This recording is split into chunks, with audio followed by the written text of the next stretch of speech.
तिही त्रिभुवनी याला ताकद तिही त्रिभुवनी आम्ही वैभवाचे धनी हाती आला घाबडाव आमुचा माय बापदेव काय त्रिभुवनी बळ अंगी आमुच्या सकळ हाती आला घाबडाव आमुचा माय बापदेव तुका म्हणे सत्ता तुका म्हणे सत्ता अवघी अमुचीच आता हाती आला घाबडाव अमुचा माय बापदेव वर्णानाम अर्थसंघानाम रसाणाम छंदसामपि मंगलानामंच करतारं वंदे वाणी विनायको छबि ललित कमल कोटि संत नवनील अंबर धारिणी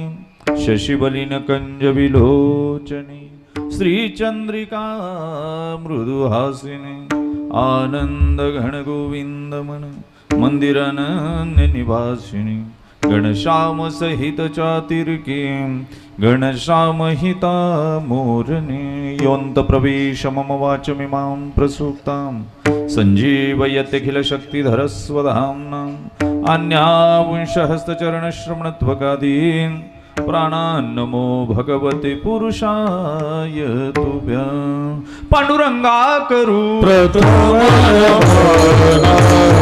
पांडुरंगा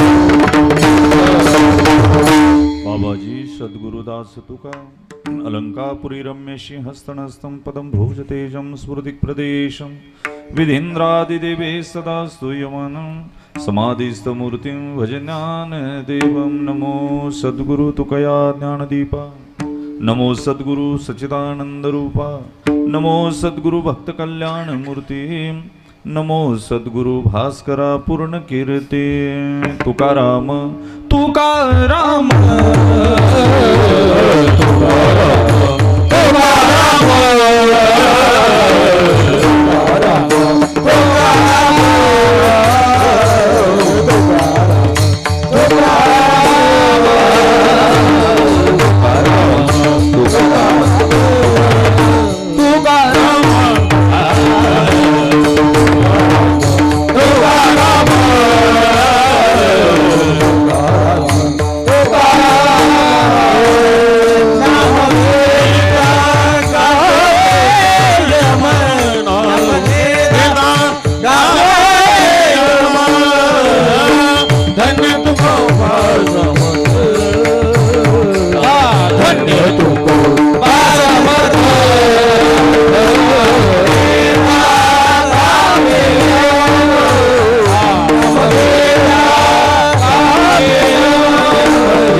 जे अखंड सावधान जयाशी त्रिकाळाचे ज्ञान जे सदा सर्व काळ निराभिमानी, आता बंधू संत सज्जन, जे परमार्थाचे अधिष्ठान, जयाचे निपुण्य पावन, गुह्य ज्ञान प्रगटले जनी, तिही त्रिभुवनी आम्ही वैभवाचे धनी, हाती आला घावडाव, आमुचा माय बाप देव, काय त्रिभुवनी बळ, अंगी आमुच्या सकळ, हाती आला घावडाव, आमुचा माय बाप देव, तुका म्हणे सत्ता, तुका म्हणे सत्ता, अवघी आमुची चाता, हाती आला घावडाव, आमुचा माय बाप देव. कीर्तनासाठी गाऊन दाखवलेला अभंग, इंद्रायणीच्या काठावर ज्यांचा कर्मयोग फुलला. खरं तर इंद्रायणीचं पाणी पिऊन ज्यांची वाणी तृप्त झाली, ज्यांच्या रसवंतीला बहर आला, 4200 अभंग निर्माण केले, त्याचे 28,000 चरण. एखाद्या पतिव्रता स्त्रीनं आपल्या पतीशिवाय आपल्या शरीराला कुणाचा स्पर्श होऊ देऊ नये, इतकी सावधानता, इतकी सजगता, इतकी शालीनता, इतकी सांस्कृतिकता ज्यांनी आपल्या वाणीमध्ये जोपासली. वाणीच्या जीवाग्रावर सरस्वतीला अधिष्ठान दिलं आणि व्यापकत्व केशवाच्या अधीन केलं. तुझी आणवाईन गा देवराया, बहु आवडशी जीवापासून या. ते देहूचे निवासी वैराग्यवान साधू जे जन्माला आल्याबरोबर इंद्राणीला भक्तीचा महापूर आला. आस्तिकांचे मुळे फुलले, नास्तिकांचे मुळे कोमेजून गेले, चर्वाकवाद धुळीला मिळाला, अंधश्रद्धेला मूठ माती मिळाली आणि अवघ्या विश्वावर अभंग रूपानं गारुड ज्यांनी निर्माण केलं. ते देहूचे निवासी भंडारा भामचंद्र गोराड्याला भाऊबंद मानला, दगडाचे टाळ केले ज्यांनी. खरं तर वृक्षवल्लींना सोयरं मानलं, पक्ष्यांना सुस्वरानं अभंग गायला ज्यांनी लावलं. ते देहूचे निवासी वैराग्यवान साधू, खिशात नाही धाण, समाजात नाही मान, घरात मुडकी खाट, पाणी प्यायला फुटका माठ, शेवटी वैकुंठाची वाट. आणि असा ज्यांचा परमार्थाचा थाट ते जगद्गुरु तुकोबाराय. एखादा हरिभक्त, तो विठ्ठलाचा भक्त, तो पांडुरंगाचा भक्त, तो नगद नारायणाचा भक्त, परमात्म्याशी कसा संबंध ठेवतो, कसा जुळून आणतो, जे सामान्य माणसाला शक्य नाही. जन्मन सामान्य माणसाला जे संबंध देवाशी प्रस्थापित करणं कधीच जमलं नाही, तो हरिभक्त कसा करीत असेल, याचं वैशिष्ट्यपूर्ण वर्णन आजच्या अभंगाच्या चिंतनाला. विठ्ठल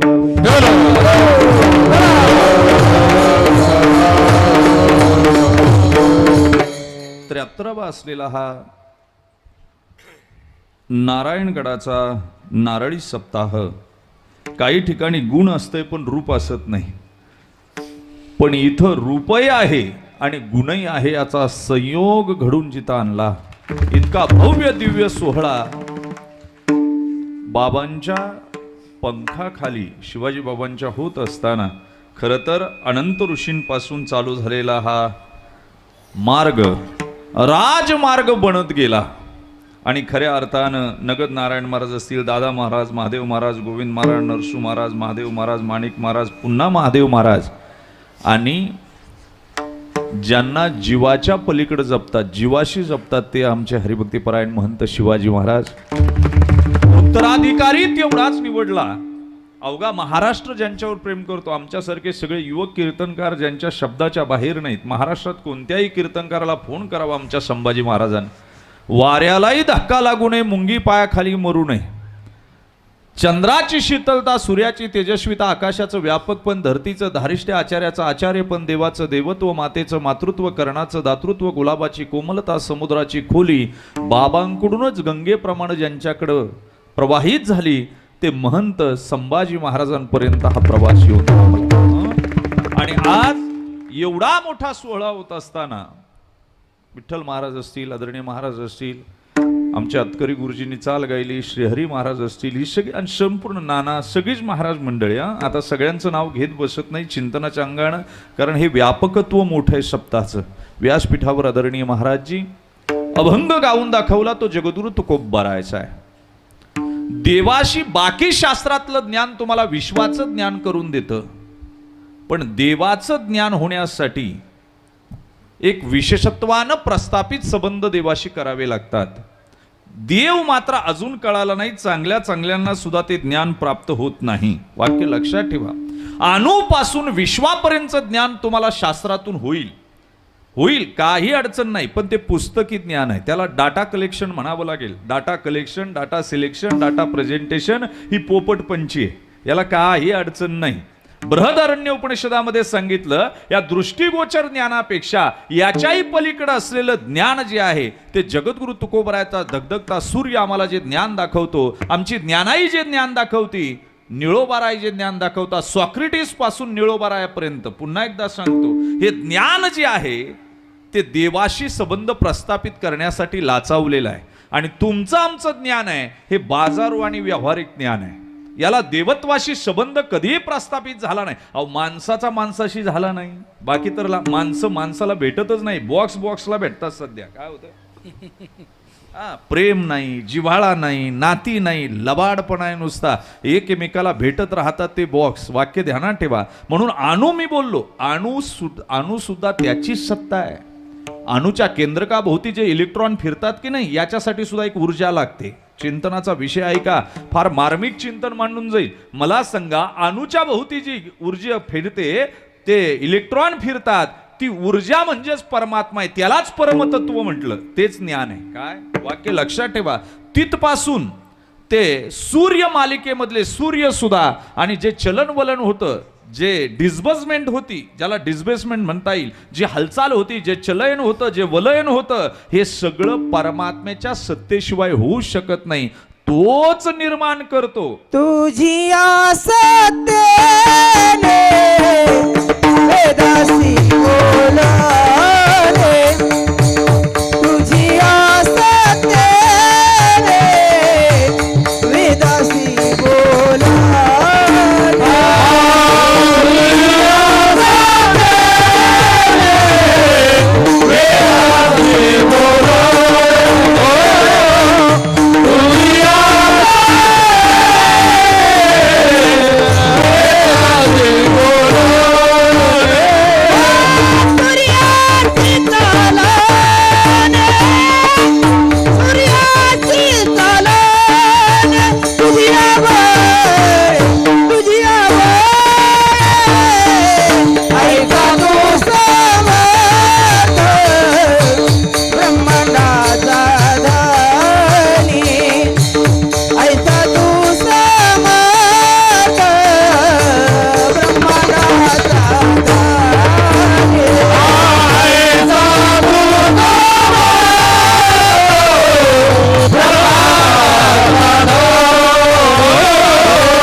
उपनिषदानं त्याला परमात्मा असं म्हटलं.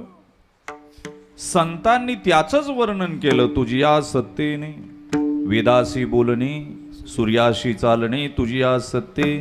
आणि याच्यात गीता बोलते, गतिर्भता प्रभू साक्षी निवासम. सांगा मला, ही जी अवस्था जी आहे ना, हीच परमात्म्याची उच्चतम अवस्था आहे. आम्हाला ईश तत्वाशी कनेक्ट होता आलं नाही, हे फार दुर्दैव आहे. आणि जे झाले ना, त्यांनी शहाणपण सोडून दिलं. वारकरी संप्रदाय हा प्रचंड वेड्यांचा संप्रदाय, हा शहाण्याचा संप्रदाय. शहाणपण कधीच देवाकडे घेऊन जात नाही. शहाणपण नेहमी देवापासून दूर घेऊन जातं. काय होतं ऐका, वेडेपणाच परमात्म्याकडे घेऊन जातो. शहाणपण काय असते मला सांगा.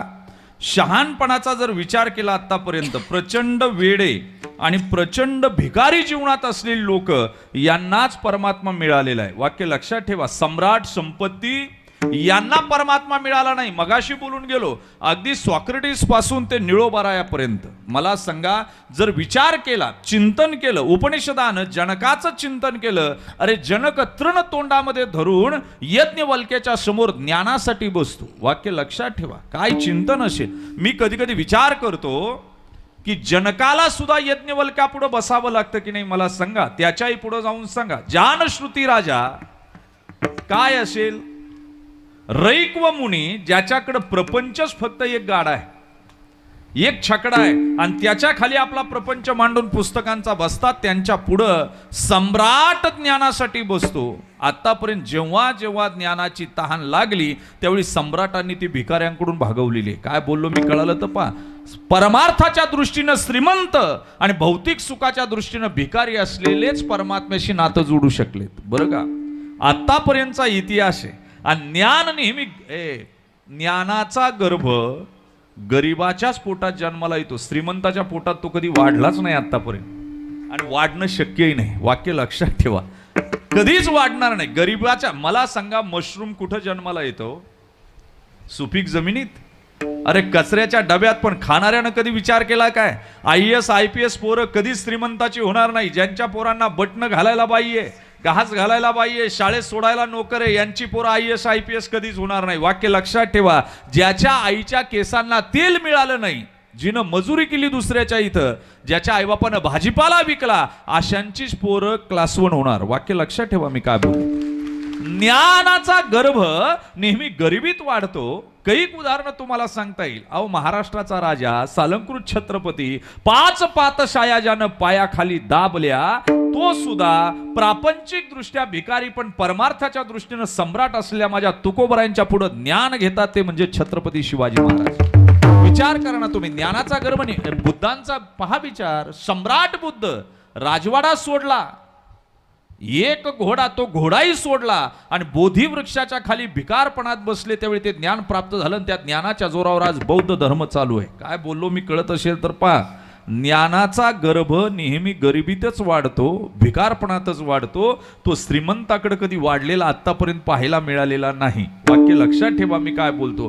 प्रचंड भिकारी असलेली माणसं या जगतामध्ये देवाशी नातं जोडू शकली. बरं का, त्यांच्याकडे संपत्ती, त्यांच्याकडे वैभव हे काहीच नव्हतं. बरं, कधी कधी विचार येतो, तुकोबराय सुद्धा देवच आहे. देवच आहे. बोला ना, इथं षष्टीची प्रथमाच लावावी लागते. देव तेच संत आणि संत तेच देव. चकार लागला, च चा ची चे, षष्टीची प्रथमा लागली. जसा आज षष्टीचा प्रथम पुरुष आहे आम्ही, आमचा सगळ्या चरणामध्ये हे शब्द आले. पण इथं व्याकरणीय दृष्ट्या जर चिंतन केलं तर तुमच्या लक्षात येईल बाबा की इथं देव तेच संत आहे. मग तिही त्रिभुवनी वैभवाचं धनी म्हणायचं काय कारण आहे? आमचा मायबाप देव काय म्हणायचं कारण आहे? तुम्ही जर षष्टीची प्रथमा लावता, देव तेच संत आणि आहे की नाही बोला. तुकिता तुलनेशी ब्रह्म तुकाशी आले म्हणोनी रामेश्वरे. मला सांगा, देवच की नाही बोला. ज्ञानोबराय देवच की नाही बोला. प्रगट गुह्य बोले विश्व ब्रह्मची केले. विशेषत्वानं संबंध आहे, अन्वयानं संबंध नाही. आणि विशेषत्वानं संबंध असा आहे, तो अन्वयानं कधीच लावता येत नाही. वाक्य लक्षात ठेवा. मी जर पुरुष वर्गांना विचारलं की तुमचं पत्नीवर किती प्रेम आहे, काय उत्तर येतं? ते म्हणतात, महाराज ती काय सांगायची गोष्ट आहे का? बरं जाऊ द्या. मी जर तुम्हाला म्हणलं तुमचं मेवण्यावर किती प्रेम आहे, बरं जाऊ द्या. मेवण्यावर प्रेम कुणामुळे आहे? माझ्यामुळं, बायकोमुळं की नाही? एक जण म्हणला मला पत्नी नको, फक्त मेहुणा पाहिजे. जमत असते का? अरे ज्यावेळी ती मंडपाच्या दारावर येते ना, बहारो फूल बरसाओ मेरा, त्यावेळेसच अख्खं लटांबर घेऊन येते ती. मग त्यावेळी म्हणता येत नाही काका नको, मावशी पाहिजे, मामी पाहिजे, काका मामी आत्या नको. तिचे सगळं तिला स्वीकारलं की सगळं स्वीकारावंच लागतं. विशेषत्वानं संबंध आहे, त्याला अन्वयानं लावता येत नाही हो. मी कधी कधी विचार करतो, देवाचे काम वेगळं आहे आणि संतांचं काम वेगळं आहे. फक्त मला एवढंच सांगायचं आहे, जेवढे जेवढे संसाराच्या दृष्टीनं भिकारी झाले, वैभवाच्या साठी मी एवढं सांगतोय. मला सांगा, सॉक्रेटिस सारखा विल्किन्सनला न्यूयॉर्क मध्ये पुढं शांती मंदिरात गेले डेना विल्किन्सन, आणि शांती मंदिरात गेल्यानंतर शांती मंदिरामध्ये तुकोबरायचे काही अभंग ऐकले. तो माणूस इंटरनॅशनल फ्लाईटनं मुंबईला आला आणि तिथून देहूला आला, आणि देहूला आल्याच्या नंतर त्यानं 1600 ते 1700 अभंग पाठ केले. कुणी? Dana Wilkinson. नाव लक्षात ठेवा. मला सांगा, आमचे मैतीचे अभंग पाठ नाही. किती दुर्दैव आहे. काय तुकोबराय आम्हाला कळाले? म्हणून तत्वज्ञान ज्याला कशाबरोबर खातात हे जर कळालं ना, त्यानं सूर्य पाहिलेला माणूस नाटक पाहिलं. मी बालगंधर्वाला या धोत्रावर जाऊन पाहिलं ते 2 वेळा. लोक म्हणायची हे कुठून आलं काय माहिती. माझी भूक भागत नव्हती, मला सॉक्रेटिस समजून घ्यायचा होता. सॉक्रेटिस इतका विद्वान, इतका विद्वान, इतका विद्वान. अरे आयुष्यभर त्याला एकच कोट वापरला, त्याला कोट बदलता आला नाही, एवढा गरीब. किती? त्याच्या बायकोला एकच फ्रॉक. पण पाश्चात्य विचारवंत आजही सॉक्रेटिसला देव मानतात आणि तत्वज्ञानामध्ये आजही सॉक्रेटिसचा जय जयकार आहे. जो गरीब आहे पण बौद्धीची क्षमता पाहिजे.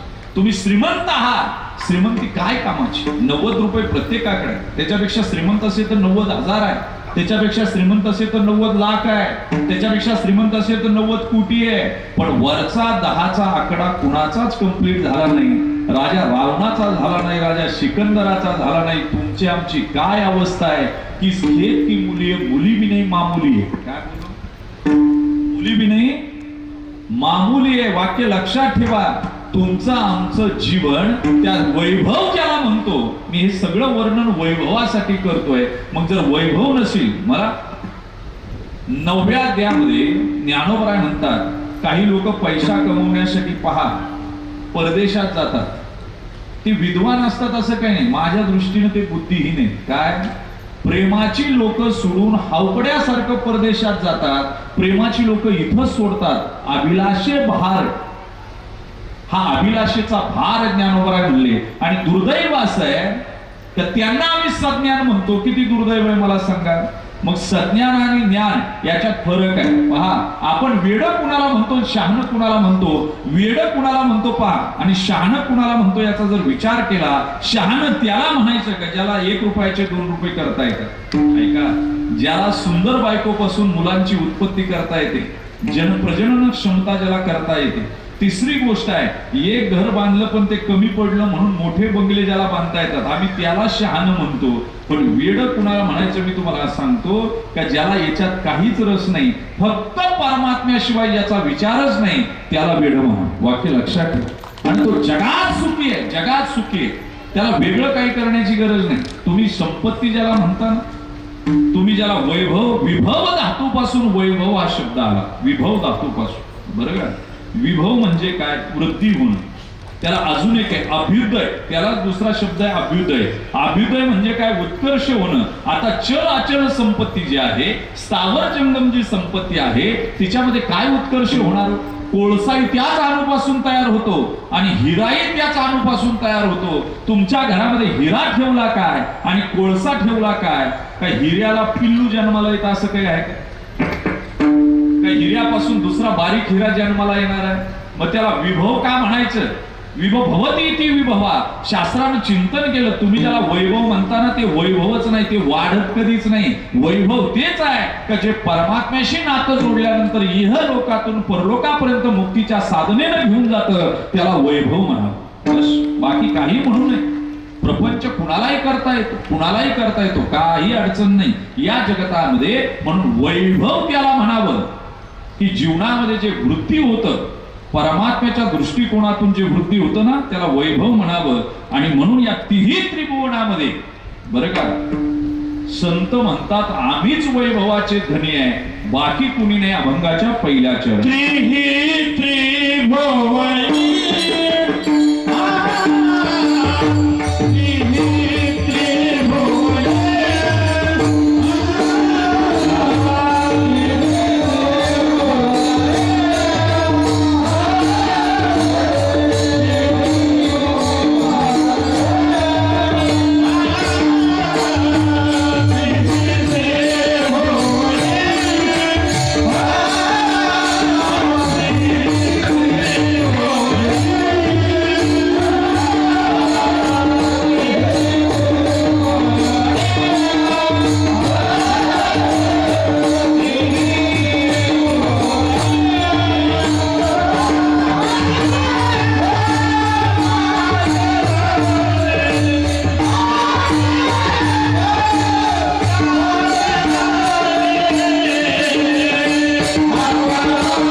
परमात्म्याची चेतन शक्ती ज्याच्यामध्ये आहे ते वैभव आहे.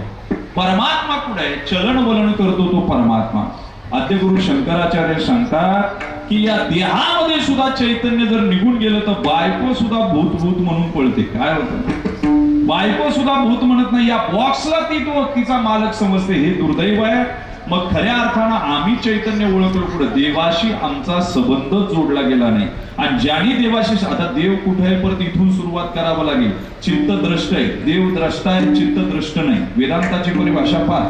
देव तुम्हाला पाहतो, तुम्हाला देवाला पाहता आलं नाही. कोणता देव हसला हो तुमच्याकडे स्माईल दिली? कधी पांडुरंगाकडे गेले त्यानं तुम्हाला जवळ बसवलं, मांडीवर बसवलं, तुम्हाला प्रसाद दिला? कधीच नाही. परमात्मा अनुभवायचा असतो, चित्ताला अनुभवता येतो आणि देव फक्त तुम्हाला पाहतो. ज्यांनी ज्यांनी अनुभवला ते त्रिभुवनाचे धनी झाले. 5 वर्षाचं बालक भगवंताची स्तुती करतं. कशाची कृपा आहे? ध्रुव काय त्या ज्ञानोबराने वर्णन केलं. मधुबन ध्रुवची केले कपोल शंखाते शिवविले वेदची लागला बोलू योक्त प्रवेश मम वाचमिमां प्रसुप्तां संजीवयते किल शक्तिधरस. पुढील कीर्तनाच्या अगोदर जो श्लोक म्हणतो ना, 5 वर्षाच्या बाळानं म्हणलेला श्लोक आहे. कशाची कृपा आहे? हा त्रिभुवनाची धनी आहे. एवढंच नाही, दूध मागितलं, 1 वाटी दूध द्या, आणि दुधाचा समुद्र देऊन टाकला. सुराचा सागर भूप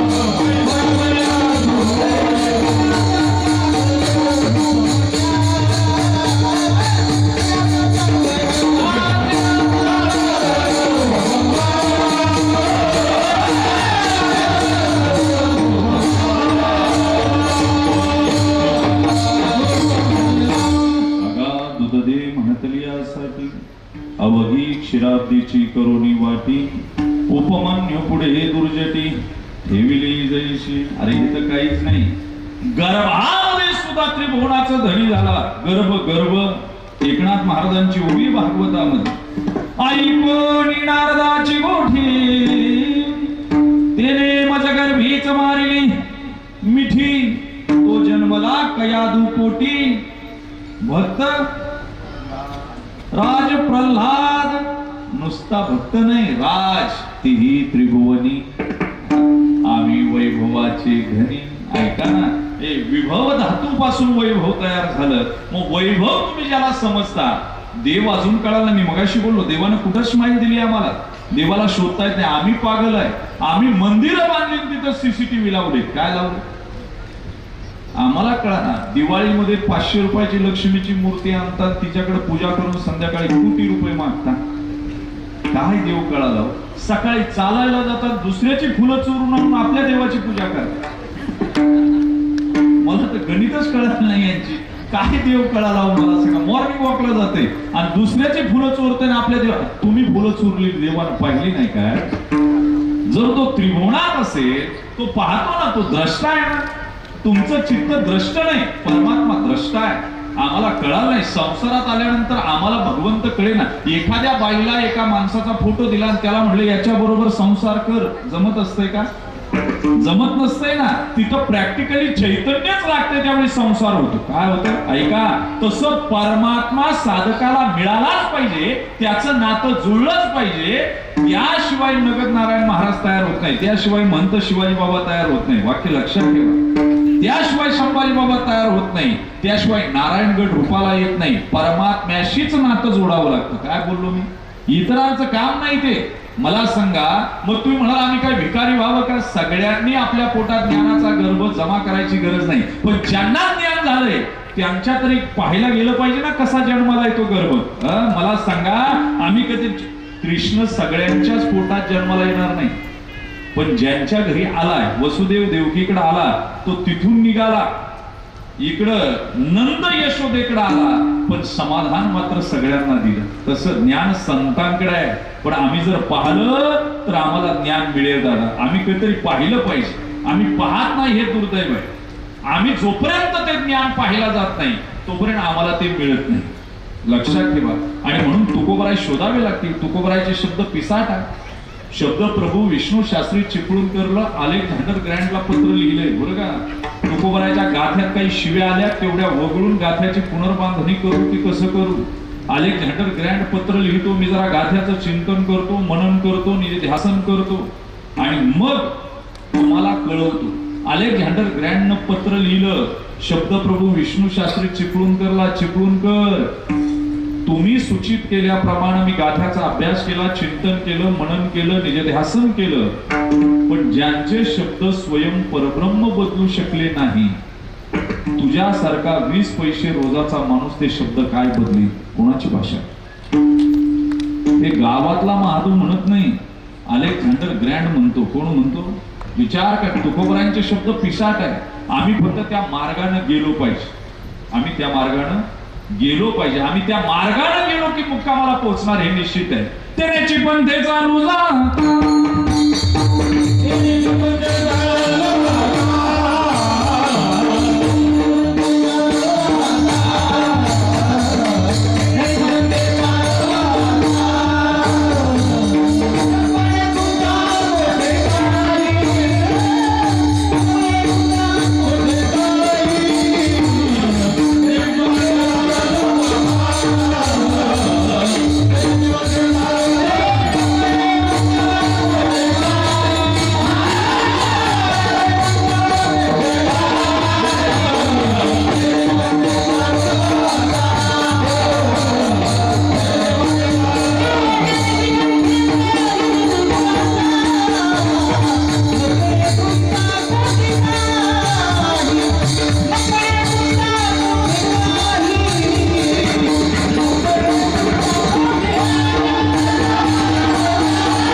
कुठे काय.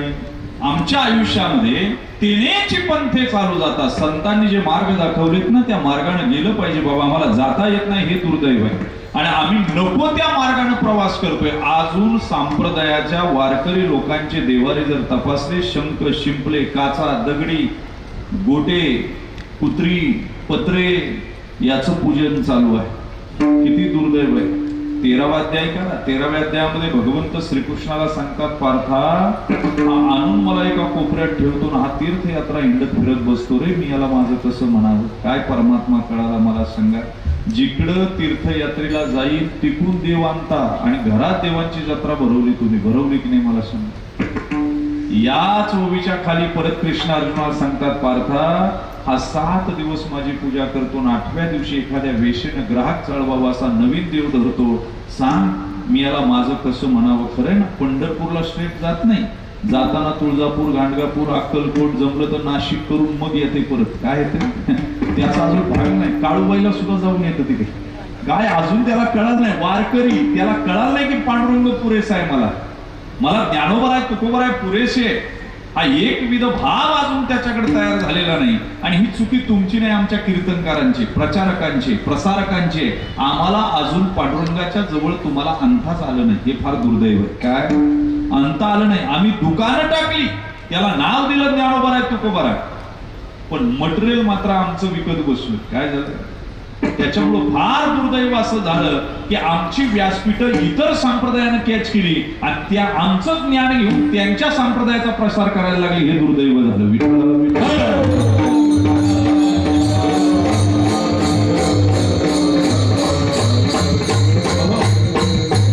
आणि छिद्रान्वेषी जीवन लोक जगू लागले. आता देवतांमध्ये सुद्धा दोष काढू लागले, हे दुर्दैव आहे.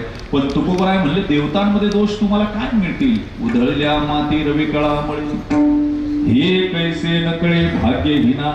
अरे माती जर उधळली तर त्यानं सूर्य कळा किंवा रवी कळा मळे असं कधी होत नाही. हे भाग्यहीनाला कळत नाही. ते माती उधळीत बसतंय. देवांवर सुद्धा तुकोबराय वैकुंठाला गेलीच नाही, त्यांचा खून झाला. अरे त्याच्यापेक्षा त्यांनी जे अभंग लिहून ठेवले त्यानं चिंतन करणार, आयुष्याचा उद्धार होईल की नाही मला सांग.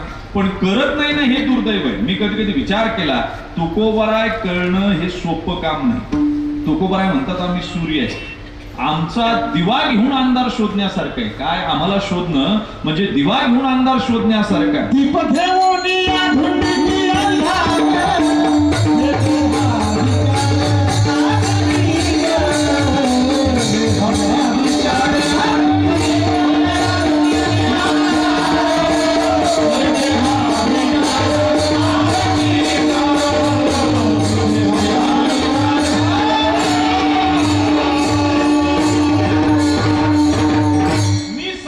ज्याला तुम्ही वैभव मानता की नाही, या कागदांच्या नोटाला हिरे माणिक मोती स्थावर जंगम मालमत्ता चल अचल ही संपत्तीच नाही गड्या, ही संपत्तीच नाही.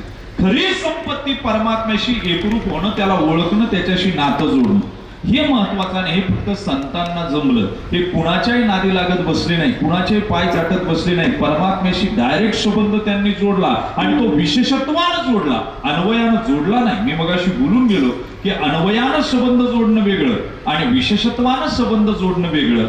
हे कुणालाही जमलं नाही, संतांना जमलं. तुम्ही त्याला वैभव म्हणता की नाही, ते वैभव संपणार आहे, शिल्लक राहणार नाही. तुम्ही ज्या कागदी नोटांना वैभव म्हणता की नाही, लक्ष्मी पूजनच्या दिवशी जे पैसे पुसता की नाही, ते अनेक दुकानातून फिरून आलेले असतात बरं का.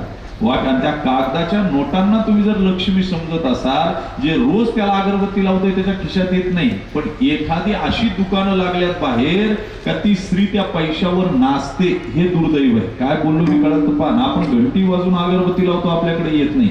आणि मोठ्या मोठ्यांची मुलं तिथं जाऊन पैसे उधळतात आणि उधळलेच पाहिजे त्यांनी. माझं तर म्हणणं आहे त्यांनी पैसे उधळले पाहिजे, त्याशिवाय इकॉनॉमीचा निचरा होणार नाही. काय बोललो मी? तिथं कुणाची पोरं जाऊन पैसे उधळत नाही. जे सालानं जाते, जे कष्ट करते, त्याची पोरं कशाला जाऊन पैसे उधळतील तिथं? ज्यानं दुसऱ्याची मुंडकी मुरगाळून आपला प्रपंच वैभव उभं केलं की नाही, यांचीच पोरं तिथं पैसे उधळतात. तर त्यांनी उधळलेच पाहिजे, म्हणजे खाली येतील गरीबाच्या खिशात जातात. बाकी लक्षात ठेवा मी काय. खरं तर जगात इकॉनॉमीचं निस्सारण म्हणतात याला. काय म्हणतात? इकॉनॉमिकचं निस्सारण. ते झालं पाहिजे ना. गटार तुंबता कामा नाही, त्याचा निचरा झाला पाहिजे. काहींनी तुंबून ठेवलंय. इन्कम टॅक्सची रेड पडली का गादी खाली सुद्धा पैसे, किचन मध्ये पैसे पुरलेले. अरे अरे यांनी तुंबवलंय. ते काय केलं? याचा निचरा होणं फार गरजेचं आहे. आणि तुम्ही ज्याला पैशाला तुम्ही वैभव जर म्हणत असाल तर ते वैभवच नाही दादा. ज्यांच्याकडे पैसे नाही ते 450 वर्ष अमरतत्वात जगतात. मला सांगा, 100 कळस सोन्याचे ज्यांच्या राजवाड्याला होते, जळून मेलो ते जळून. आणि ज्यांच्याकडे काहीच नव्हतं त्यांना विमान न्यायला येतं, हे वैशिष्ट्य आहे.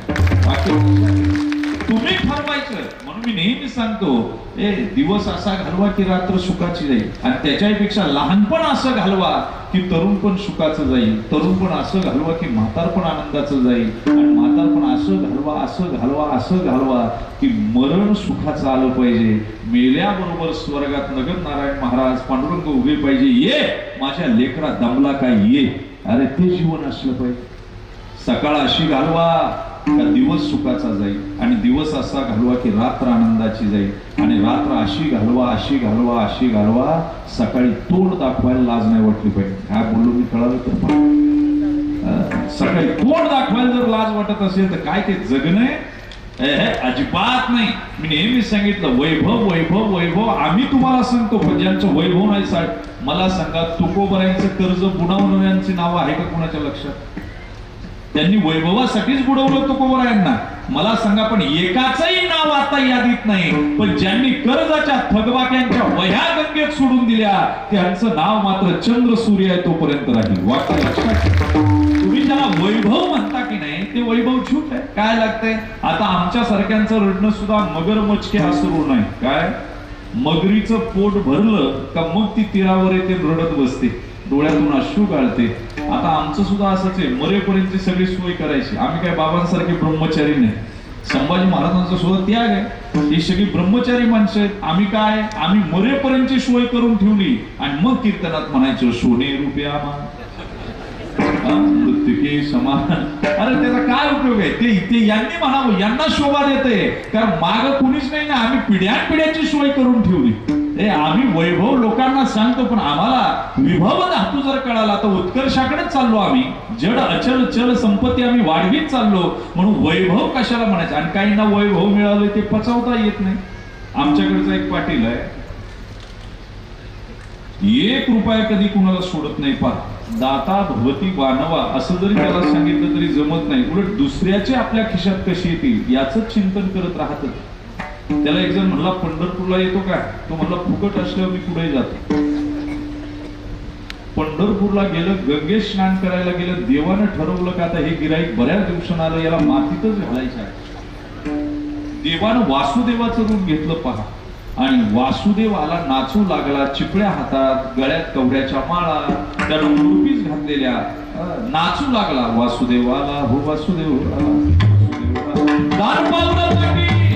पाटील म्हणले, मी आत्ताशी आलोय पंढरपूरमध्ये. बरं हिला बडच असते. म्हणजे तुम्हाला म्हणतो, मी पंढरपूरच्या वारीत चालतो ना, म्हातारी मला भेटत आहेत. महाराज फोन लावून द्या ना, मी हुशारच आहे, मी लावून देतो म्हातारीला, पण रेकॉर्डिंग चालू करून देतो. काय बोलतो म्हातारी बरोबर? ते तिला म्हणते, वारीत जेवणाची सोय चांगली आहे, पण तुझ्या हातासारखी चव नाही.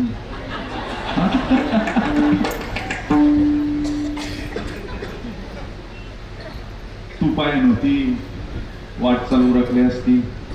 आता मस्त आठवणी ती, पण मधून येता येते का? आता पंढरपुराला पाय लावून येतो बघा. आमचं डोकं लागणार आणि हे म्हणते पाय लावून येतो. काय अवघड आहे का नाही मला सांग. काय संपत्तीचा हवे असते पाटील असंच. तो म्हणला, मी आत्ताशी पंढरपुरात आलोय, अजून मला स्नान करायचे, केलेली पाप घालवायचे. आता अन्यक्षेत्री कृतम पाप पुण्यक्षेत्री विनश्यन्ति. मला घालवायचे पाप. आणि 500 रुपयाची नोट मी मोडली नाही. असं कर, तू 2-4 दिवसांनी ये, मग काल्याच्या आणल्या दिवशी आला की मग देतो. काला पौर्णिमेला देवाने ठरवलंच होतं याला सोडायचं नाही. काल्याच्या आणल्या दिवशीच भगवंत, अरे थांब ना म्हणला, आता उद्या ये, काला उद्या मग 1 रुपया देतो. देव परत दुसऱ्या दिवशी आले. वासुदेवाला हो वासुदेवाला. धान पावलं पाटील. पाटील म्हणले, बायकोला साडी घेतली, नातीला फ्रॉक घेतला, गंधगोळ्या घेतल्या उघडायला, आता माझ्याकडे काही राहिलं नाही, तिकिटापुरते पैसे राहिले. असं कर, मी गावाला जातो आणि मग तू ये. आता कोणता वासुदेव 1 रुपयासाठी मला सांग. पण पाटील गावात पोहोचला, वासुदेव एसटीतून उतरला बघा. पाटील चहाच पित होता हॉटेलमध्ये. ते पळत सुटलं. पाटलीबाई शेंगा पडत होती परशामध्ये. तिला म्हणला, मांडी घाल मांडी घाल मांडी घाल. ती म्हणली, काय झालं? मला काही नाही, मी मांडीवर डोकं ठेवून बसतो, तो फक्त रडायचं. आणि कुणी आलं का सांगायचं, पाटील गेले. आता वासुदेव आला ना, पत्ता शोधित वासुदेव आला हो वासुदेव. दान पावलं पाटील. पाटलीबाई म्हणली, मुद्द्या कसलं दान, आता मी कोणाच्या तोंडाक पाहू. ते म्हणले, का बरं? पाटील कुठे गेले? म्हणले, पाटील तर गेले. म्हणला, मला दान न देता गेले. जाऊ द्या पाटलीबाई, शरीर जायाचे शरीर जाईल त्याशी काळ खाईल. ती म्हणली, जा ना आता, पाटील तर गेले. तो म्हणला, असा कसा जाईल, एवढ्या लांबून आलोय तर मयत तरी करून जातो मला. आणि त्यानंच विरोध दिले अख्ख्या गावात. पाणी तापायला ठेवलं, उकळी येऊन दिली पाटलाच्या पाण्याला. पाटलाला आंघोळीला काढलं, पाणी ओतलं, पण कोण आले, पण पाटील बोंबला नाही. 1 रुपया जातो म्हणून. किती?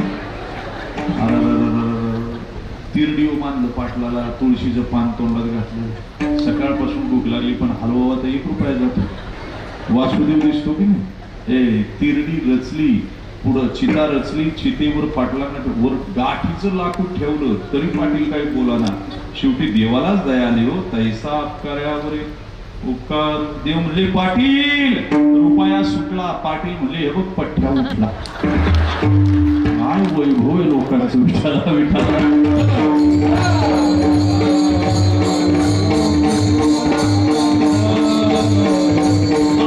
संसारामध्ये तुम्हाला वैभव लागतं.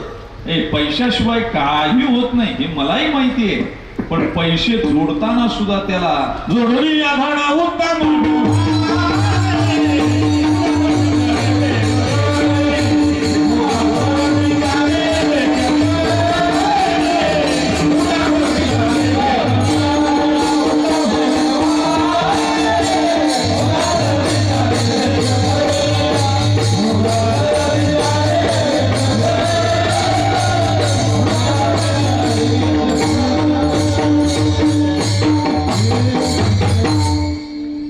संसाराचा शेवट सुखावह करायचा की दुखावह तुमच्या हातात आहे.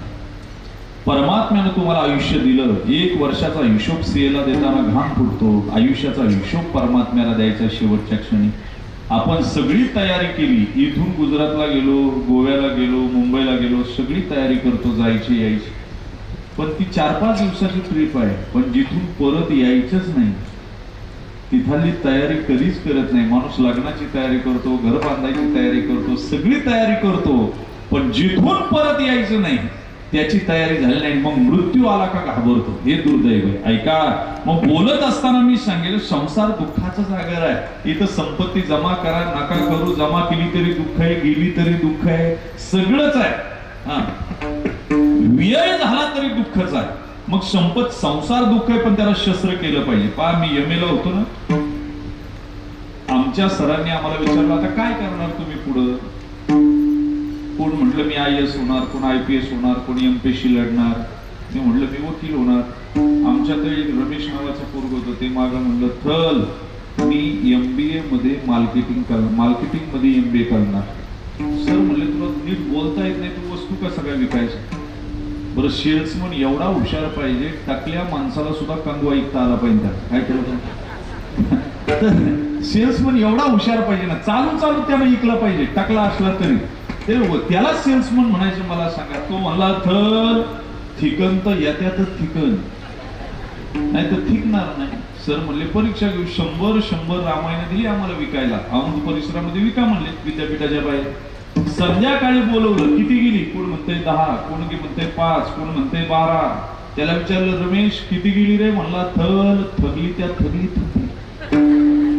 सर म्हणले कोणतं तू वापरलं, काय थीम वापरली, काय बेसिक वापरलं. सर तो म्हणला थल काही नाही, दायतो दालावरती बेल वाजवायतो, दरवाजा उघडला की लोक बाहेर येते, त्यांना सांगायचं लामायत विकत घेता की वाचून दाखव.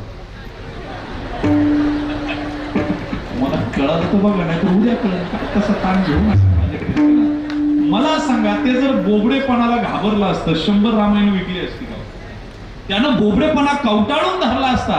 एक माणसापुढे जाऊ त्यानं बोबडेपणाला ढाल केलं. तसं संसार वाईट आहे, पण संसाराची ढाल करून आहे ती चल अचल संपत्ती बाजूला सारून आपण स्थावर जंगमवरचं प्रेम कमी करून परमतत्व, परम म्हणजे परमात्मा, परम म्हणजे ज्ञान आणि तत्व म्हणजे परमात्मा, याची एकदा सांगड बसली का तीही त्रिभुवनात आपणच धनी, बस बाकी कोणी नाही. तुम्ही म्हणाल मग असं होत असतंय का. सगळीकडे मालकी त्याची जर असेल, सगळीकडे मालकी त्याची असेल तर शेजारची बिल्डिंग माझी आहे असं म्हणता येईल का. नाही ना.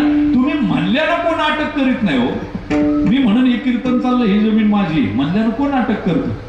तुम्ही आरोपित केली तर अटक होणार. काय होणार. आरोपित केली तर ती ही बिल्डिंग परमात्म्याची, ही बिल्डिंग परमात्म्याची आहे म्हणायला काय जात आहे. तुम्ही आरोपित करायचं नाही, तिथं वाटणी करायची नाही. परमात्म्यानं जग सगळं भरलेलं आहे. काय बोललो मी कळत असेल तर पहा. महिला वर्ग, तुमचा पती जर मुलांना शिकवत असेल तर तो कोण होतो. शिक्षक होतो की नाही मला सांगा. तोच पती तुम्हाला गाडीत बसून पुण्याकडे फिरायला घेऊन गेला, स्वतः गाडी चालवित गेला, तुम्ही बाजूला बसलात असं नेत नाही, पण कीर्तनापुरतं समजा. त्यावेळेस तो कोण होतो. ड्रायव्हर होतो. मुलांना शिकवताना कोण होतो. शिक्षक. गाडी चालवताना कोण होतो. ड्रायव्हर. आणि तोच तुमचा पती पिशवी घेऊन बाजारात भाजीपाला आणायला गेला. ते मी कसं म्हणू तुम्हीच म्हणा. व्यक्ती एकच आहे का अनेक आहे. एकच आहे पण काम अनेक आहे. तसा परमात्मा एकच आहे. जीव रूपाने तोच नटला, संत रूपाने तोच नटला आणि चल अचल स्थावर जंगम मालमत्तेत सुद्धा तोच बसलेला आहे. एकदा का तेवढं कळालं का मग ही त्रिभुवनी देव नटला नाना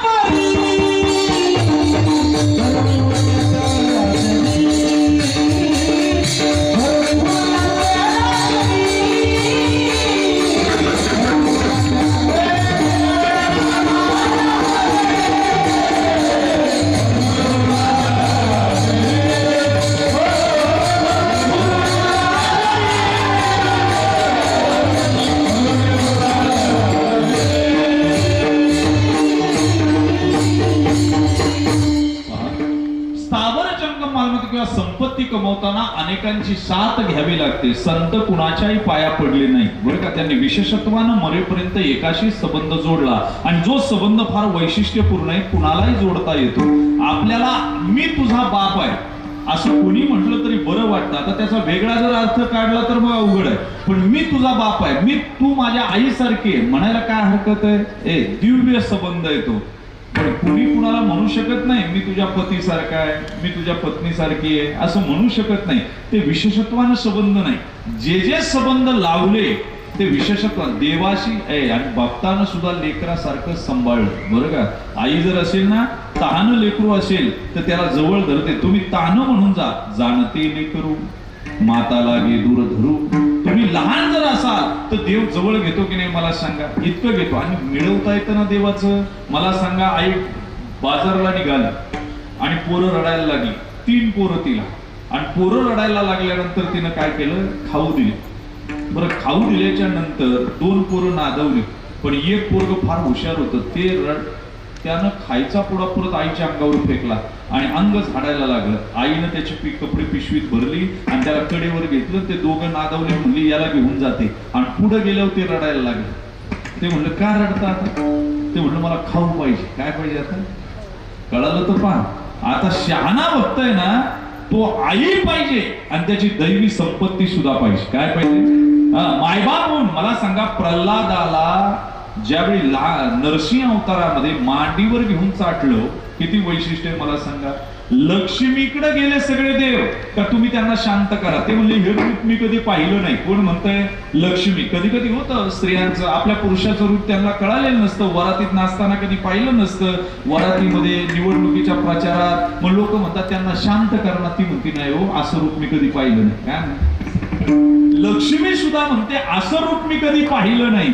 पण प्रल्हादानं आई म्हणून हाक मारल्या बरोबर मांडीवर घेतलं आणि प्रल्हादाला चाटलं. काय विशेषत्वानं संबंध लावला. आपल्याला फक्त कुत्र चाटलं, बाकी काही नाही. मग आता ते पूर्वजन्मीचा संबंध असेलच काहीतरी. काय मला सांगा, लोक आता मी पुण्यात काल चाललो होतो, मंडईमधून बुक्का घ्यायला थांबलो. गंध संपला होता म्हणून. अरे तिथे एक बाई आली, तिने कुत्र्याचं पिल्लू आलं, ते खाली सोडलं आणि ती खरेदी करत होती. ते कुत्र्याचं पिल्लू फ्रूट चाटायला लागलं. ती फ्रूटवाली बाई म्हणली, ए बाई सांभाळता येत नाही का, आणलं कशाला. तिला खूप राग आला. तिनं उचलून घेतलं, असं कुरवाळलं, त्याचा मुका घेतला. म्हणजे बाळा, फ्रूट धुतलेले नसतात. अरे म्हणजे फार पागल झाले. मी कधी कधी विचार केला की माणसं काय संबंध कुणाशी जोडावा. मला सांगा, तो मृगाचे स्मरणी निमाला, तो मृग जन्मी पावला. मला सांगा, हरिण हरिण हरिण करता मेला तर हरणाच्या गर्भाला गेला तर माझं कुत्र माझं कुत्र माझं कुत्र. काय होईल, पुढचा जन्म कुत्र्याचाच ना. कधीतरी आम्ही चिंतन करावं. ज्याच्याकडे फार संपत्ती आहे कुत्री पाळू नये, एखादी गाय पाळावी, गोशाळेला दान द्यावं. गोशाळेला दान द्यावं, एखादी गाय दत्तक घ्यावी. अरे कुत्री पाळत बसतात येड्यासारख्या. काय कुत्र्यावर प्रेम करतात मला माहिती नाही. इतकं प्रेम इतकं प्रेम इतकं प्रेम. आईबापांवर प्रेम केलं नाही एवढं कुत्र्यावर प्रेम करतात. अरे वाईट आहे रे. पुढच्या जन्माची तयारी करू नका. अरे ज्या गायीच्या खुरामध्ये लक्ष्मीचा वास आहे, जिच्या योनीमध्ये धन्वंतरी देवता आहे, जिच्या कंठामध्ये नीलकंठेश्वर भगवान आहे, सूर्य उगवल्याबरोबर तिची मान जर कत्तल खाण्यात जात असेल तर आम्ही हिंदू म्हणण्याच्या सुद्धा लायकीचे नाही. काय बोललो.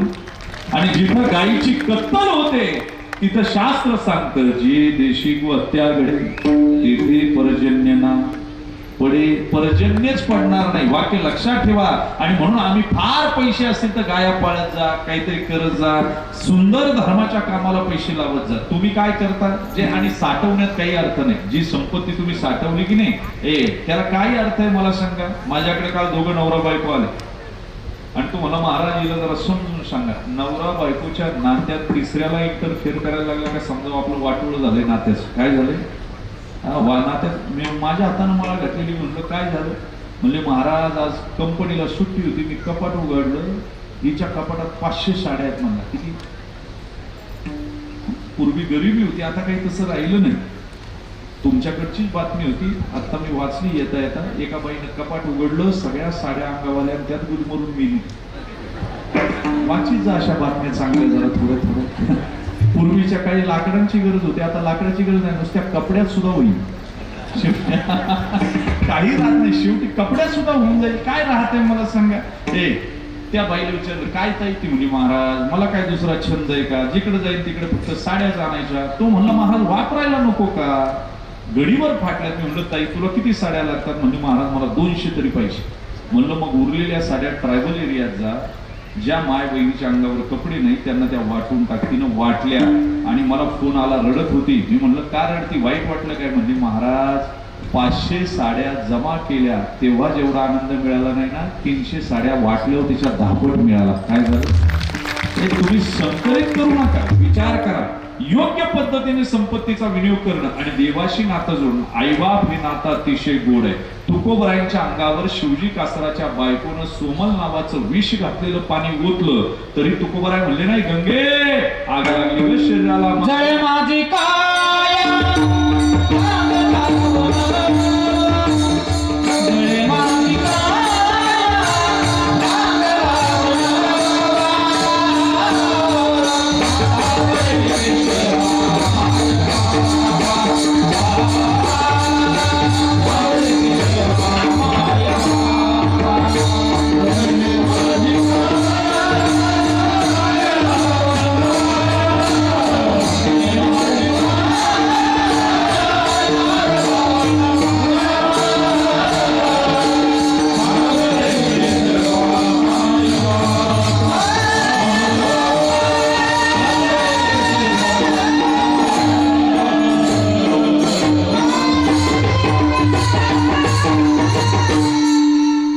तुकोबराय म्हणतात आम्ही असं वर्म सापडलं, आम्ही असं चिन्ह सापडलं, असं सूत्र सापडलं की घाव डाव आमच्या हातात आला. म्हणजे काय आला, अख्खा डाव आमच्या हातात आला. पण ते सूत्र काय, तर आम्ही देवाला आईबाप मानलं.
त्याची अशी लांब फेकायची, फेकल्याची फक्त ऍक्शन करायची, काखेत लपून ठेवायची आणि कावळ्यानं नेलं म्हणायची. काय म्हणायची, हा तसं झुगारुनी पुढे लपविले काकी. तुकोबराय म्हणले या मायेनं काय केलं, आतलं सुख आम्हाला फेकल्यासारखं दाखवलं आणि आम्ही 10 दिशेला शोधायला लागलो, पण ते मात्र आतमध्ये लपवलंय. काय लपवलंय, हाती आला घावडाव आमचा माय बाप देव. मला सांगा इथं बळ कुणाकडे आहे, कुणाकडे बळ नाही दादा. आपण म्हणतो हा बलवान आहे तो बलवान आहे. अरे जे गप्पा मारतात की नाही ते सिक्युरिटी घेऊन फिरतात, काही नाही. इथं कोण बलवान आहे. MH14 ची ताकद कुठपर्यंत चालते माहिती का आमची, नगरपर्यंत येतपर्यंत. रस्त्याच्या मधून चालन, काच खाली करण, बाकीच्या गाडीवाल्यांना शिव्या देईन. नगर एकदा सोडलं बीड कधी घालं का सरळ रेषेत चालत.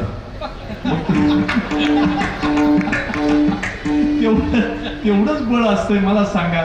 मला सांगा आपल्या शिरूर, समजा शिरूर गावचं कुत्र आहे किंवा इकडचं आहे, त्याचं शिफ्टी कुठपर्यंत वर, गल्लीत वर, गावाच्या बाहेर जातपर्यंत वर, पण वरती निघालं इकडं किंवा इकडं पाथर्ड इकडे गेलं का त्याची सेगमेंट अशी खाली खाली येत जाते काय ते हा आणि वरती निघालं ना एकदा पाथर्डी सोडली का खाली सेगमेंट व्हायला सुरुवात होते त्याच्या खाली वलय होतात काय होतात शेपटीच्या वर होत नाही आपण बलवानच नाही इथं मोदी साहेब जरी झाले खातील काय मला सांगा गहू तांदूळ ज्वारी बाजरी का पंतप्रधान म्हणून इंद्रदेवाची बायको वाहतूक करून पाठवीन त्यांना का ब्रह्मदेवाची बायको चपात्या करून पाठवीन अरे काही नाही रे या नियतीच्या बाहेर हात घालता येत नाही किती मोठा एक ऍटम निर्माण करू शकत नाही डिस्ट्रॉय करू शकत नाही काय बोललो मी एक अणू निर्माण करू शकत नाही किती बलवान मनुष्य असू द्या माझ्या परमात्म्याच्या सत्तेशिवाय काहीच करता येत नाही ही सत्ता आहे बलवान आहे आणि हरीचे दासच बलवान आहे एकतर लेकर नाहीतर बाप दोघच बलवान असतात अरे बापाची संपत्ती आपोआपच लेकराला मिळते बापाचं बळ आपोआपच लेकराला मिळतं त्याला वेगळं काही करायचं नाही आणि बलवान जो कुणाला म्हणावं सांगू का निवडणूक जिंकतो तो बलवान नाही एकमेकाला पाडण्यासाठी उद्युक्त होतो तो बलवान नाही जो काळाला जिंकतो तो बलवान आहे काय बोलू काळाला जिंकतो तो बलवान आहे लहान लेकरू जसं मोठ्या माणसाची केस धरून खेळतं की नाही तसं संत काळाच्या केसांना धरून खेळले वाक्य लक्षात ठेवा अरे जगाला काळ खातो पण माथ्यावर पाय दिला तुकोबरायांनी हे वैशिष्ट्य आहे अरे ज्ञानोबराला न्यायला काळ आला तर सांगितलं यम्या 2 वर्ष यायचं नाही माझ्या मुक्ताईने सांगितलं परत निवृत्ती दादानं सांगितलं 2 वर्ष सोपान दादानं सांगितलं 2 वर्ष 6 वर्ष एक्सटेन्शन झालं किती आणि की नाही मला सांगा आणि म्हणून बाप रखुमादेवीवरून ते जे अबंध आहेत ना हे 6 वर्षाचे आहे आणि ज्ञानदेव म्हणे ते ओरिजिनल आयुष्य मिळालेलं बोनस जे 6 वर्षाचं तिथं बाप रखुमादेवीवरून आणि ही काळाचं सामर्थ्य कुणा का काळ आहे आपण काळाच्या अधीन पडणारी लोक आहे बरं काळाला कोण घाबरत नाही मला सांगा अरे सगळेच घाबरतात ना मर म्हणलं तरी घाबरते आगाम रहा बोलन साहती कोण साहत मला सांगा मरण प्रत्येकाला मग आजादवाद आहे विवर्तवाद आहे आरंभवाद आहे परिणामवाद आहे दृष्टीसृष्टीवाद आहे खंडन मंडनवाद आहे मला संपवायचंच कीर्तन पाहुण्या काय वाजायला आले चिंतनाच्या अंगानं मला फाउंडेशन याच्यासाठी एवढं मांडलं का तुम्ही वैभव या शब्दाभोवती खेळता की नाही तर परमसत्ता हेच वैभव आहे ज्याला देव मिळाला आईबाप नातं ज्यानं जोडलं देव त्याला सांभाळत राहतो I am God property no can will touch me देवाची प्रॉपर्टी आहे मला कोणी टच करू शकत नाही ही भावना ज्या दिवशी तुमच्या मनात येईल की नाही त्यावेळी संकट सुद्धा लांब पडून जातात वेगळं काही करायचं नाही मरणाची भीती तर प्रत्येकाला आणि तुम्हाला मी सांगू का ओशोचे सगळेच विचार मला आवडत नाही पण ओशोचा एक विचार मला आवडतो आणि तो विचार असा आहे मृत्यू ही रंगपंचमी आहे आणि प्रत्येकाला खेळता आली पाहिजे काय झालं हा एक विचार बाकी विचारांचा सोडून द्या ज्याचे त्याचे सोय लाईफ अँड लिबर्टी आहे विचार स्वातंत्र्य आहे मी त्याच्यामध्ये घुसणार नाही पण मला फक्त एवढंच म्हणायचं आहे का मृत्यू चांगला आईबापाच्या वासनेतून आपल्याला मृत्यू जन्म झाला आपला आईबापाच्या वासनेच्या बिछाण्यावर जन्म झाला मृत्यू मात्र साधनेच्या बिछाण्यावर झाला पाहिजे हे वैभव काय मृत्यू साधने अंतकालेच मामे स्मरण मुक्त्वा हे झालं पाहिजे ना शेवटच्या क्षणाला हे तुमचं वैभव आहे कमवलेली संपत्ती आहे नाहीतर बाकी काय अरे संपून जाते सगळं पितामह भीष्माच्या दृष्टीने बघा तुम्ही शेवटचा काळ सांभाळावा लागतो वाक्य ध्यानात ठेवा आणि शेवटचा काळ त्याच वेळेस सांभाळता येईल का तुमच्याकडे बळ असेल तर आणि बळ कधी जर आईबाप देवाला मानलं तर लेकरू म्हणून तुकोबराच्या 3ऱ्या चरणात तुकोबरा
अंगी अमुचा सकळ हाती आला घावडाव अमुचा माय बाप देव विठोबार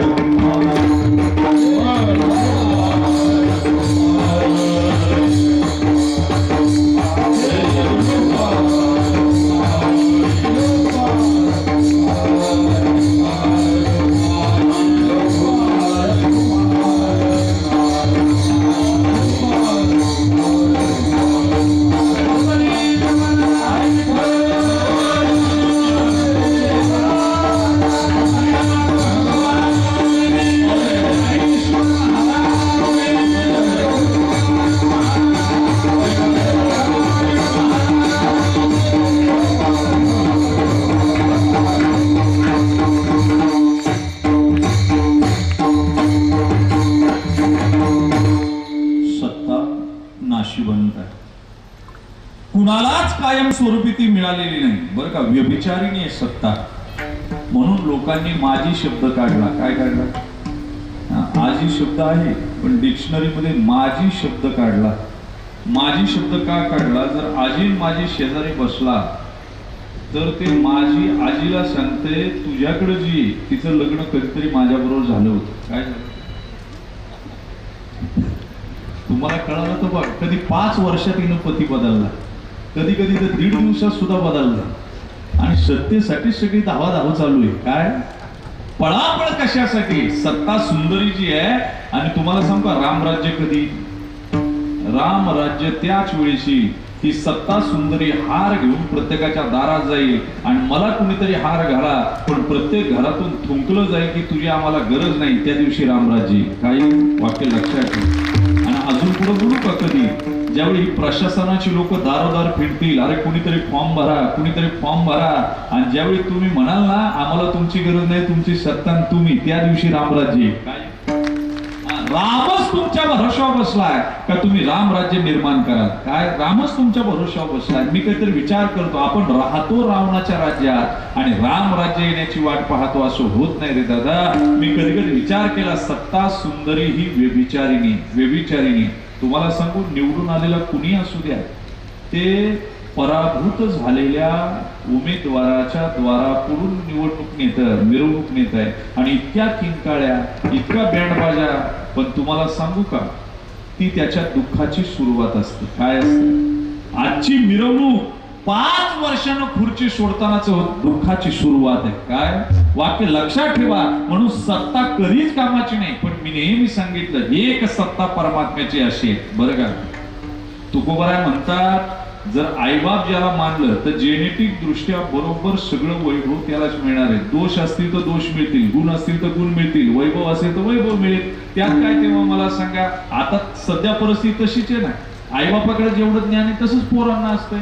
राजस्थानचं पोरग इकडे महाराष्ट्रात आलं, आता तिकडे सगळं ओयासिस, कुठंच पाणी नाही. आणि इथं त्यानं नद्या पाहिल्या, ते बापाला विचारते पप्पा या नदीतले मासे झाडावर का नाही चढतो? तो म्हणला गाढवा ते झाडावर चढायला काय बैल आहे? तुम्हाला कळलं तर पाण्याने समजून. आता काय हा कमी बैल आहे? मला सांगा जेनेटिकच आहे ना ते. बाप जर मूर्ख असेल, मला सांगा इंग्लिश मिडियमच्या शाळेला तुमची पोरं जातात, तुम्ही डबा करून देता, ती मिस खाती आणि तिनं प्रोजेक्ट करून दिले, लिहून दिले, तुम्ही बनवीत बसता. एवढे येडपट आहेत तुम्ही. काय त्या पोरांना कळते? अरे नुसती बिस्किटं खायला nursery, junior KG, senior KG, nursery तुम्ही नुसते बिस्किट खाण्यात घालवलेले लाख लाख 2-2 लाख भरीत बस. बरं एकही पोरग नीट शिकत नाही बघा. IPS IAS दाखवा मला इंग्लिश मिडियमचा आहे का? पण आई बापाला इतका घाई आहे की त्यांना इंग्लिश मिडियम पोरं शिकवायच्यात. माझा भाचा आज पुण्यातून आला, मी सकाळचं कीर्तन करून घरी आलो आणि मी त्याला विचारलं कसा आला रे? मला बसने आलो. म्हणलं जागा भेटली का? म्हणला उभ्या उभ्या स्टँडिंगने आलो. कसा? विचार केला ही कोणती इंग्लिश आहे बुवा, मला अजून कळत नाही. काल ते एक पोरग 15 दिवस शाळेत जाते बघा आणि मास्तर त्याच्यावर एफर्ट घेतो त्या इंग्लिश मिडियमचा. म्हण इलेक्ट्रिक सिटी, ते म्हणते इलेक्ट्रिक किटी. अरे गाढवा इलेक्ट्रिक सिटी म्हण, ते म्हणते इलेक्ट्रिक किटी. त्याला प्रोनाउन्सिएशन जमेन. मास्तरने एफर्ट घेतले, मारलं, सगळं झालं. त्या बापाला बोलवलं, म्हणजे याला घेऊन जा आणि मराठी मिडियमला घाला. सर काय झालं? अरे म्हणजे तुमच्या पोराला इलेक्ट्रिक सिटी म्हणता येत नाही. ते म्हणले सर जाऊ द्या, त्याची कॅपॅसिटीच नाही. सर तर म्हणजे दोघंही तसेच. त्याच्या आज्याला बोलवलं, म्हणजे या दोघांना घेऊन जा बघा. हे दोघंही कामाचे नाही. ते म्हणजे काय झालं म्हणजे ना तो इलेक्ट्रिक किटी म्हणतो, बाप कॅपी किटी म्हणतो. आज आम्हाला सर जाऊ द्या, आमचं गावात घर लय मोठे, झाकली मोठ 1.25 लाखाची, याची पब्लिक किटी कुठं करू नका. तुम्हाला कळालं तर बघा. आणि मग सरांच्या ध्यानात आलं तुकोबरायचा अभंग बरोबर आहे, शुद्ध बीजापोटी फळे रसाळ गोमटी. हे असंच आहे ना, बापाकडे जे तेच मिळणार ना, आईकडे जे तेच मिळणार, वंशाकडे जे तेच मिळणार. वंश कार्पण दोष जर यायचा असेल तर तो तिकडून वंशाकडून येणार, मूर्खता यायची असेल तर ती आईकडे येणारच ना. तसं तुकोबराय म्हणतात आमचं 3 त्रिगुणात, त्याची काही प्रॉपर्टी बीड जिल्ह्यात आहे असं काही नाही. बरं बाकी प्रॉपर्टी हाताला लागते बाकीच्यांची, याची प्रॉपर्टी कुठे अजून 7 कोणाला सापडले नाही. देवाचे तर कधी, मला सांगा, परमात्म्याचे 7 सूक्ष्म स्वरूपात आहे, पण प्रत्येक चला अचलवर आणि प्रत्येक कणावर त्याचं नाव लिहिलेलं आहे. याचा अर्थ सगळी सत्ता आमची, त्याची पोरं म्हणून नॉमिनेशन आमची आहे, हरिदासाची आहे, कारण त्यानं नातं जोडलं आहे बापाचं आणि त्याने स्वीकारले लेकरू म्हणून शेवटच्या चरणात.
अवघी अमुची जात हातियाला घावडाव अमुचा माय बाप देव ज्ञानेश्वर